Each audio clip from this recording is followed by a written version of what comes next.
Les dirigeants européens ont fermement condamné la dernière décision du président américain Donald Trump d'imposer des droits de douane massifs sur les importations en provenance de l'Union européenne. L'annonce, qui comprend une taxe de 20% sur les produits européens, a suscité des inquiétudes quant à l'escalade des tensions commerciales et aux éventuelles répercussions économiques.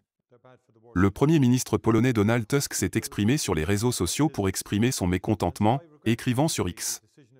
L'amitié signifie partenariat. Le partenariat signifie des tarifs réellement et véritablement réciproques. Des décisions adéquates sont nécessaires.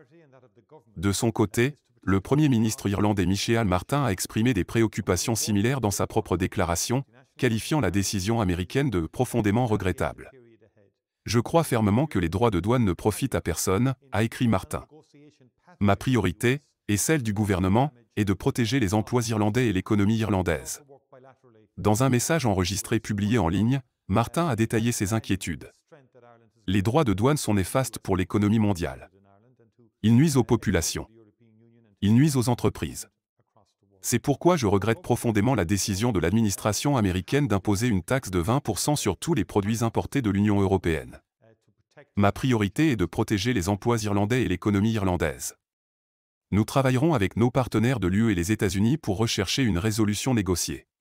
Le Tánaiste, vice-premier ministre irlandais Simon Harris a également publié une déclaration sur X, soulignant les effets néfastes des droits de douane. Il n'y a pas de gagnant lorsqu'il s'agit de droits de douane, mais ils sont mauvais pour les consommateurs, mettent les emplois en danger et augmentent les coûts ainsi que l'incertitude pour les entreprises. L'UE devra répondre de manière proportionnée afin de protéger nos citoyens, nos travailleurs et nos entreprises. Harris a ajouté que l'Irlande, en coordination avec l'Union européenne, était prête à explorer toutes les contre-mesures possibles tout en privilégiant la voie des négociations. Le Premier ministre suédois Ulf Kristersson a également exprimé une forte opposition à la décision des États-Unis, soulignant l'importance de la coopération internationale et de l'ouverture économique. La coopération mutuelle par le biais du libre-échange a contribué à la paix, au progrès technologique et à la réduction de la pauvreté dans le monde. Je regrette profondément que les États-Unis aient désormais choisi de restreindre le commerce par l'augmentation des droits de douane. Kristersson a averti que ces nouvelles barrières commerciales pourraient avoir des conséquences durables, appauvrissant les populations et rendant l'économie mondiale plus instable.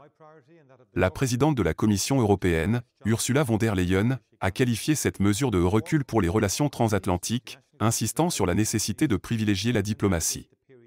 L'Union européenne est prête à défendre ses intérêts économiques.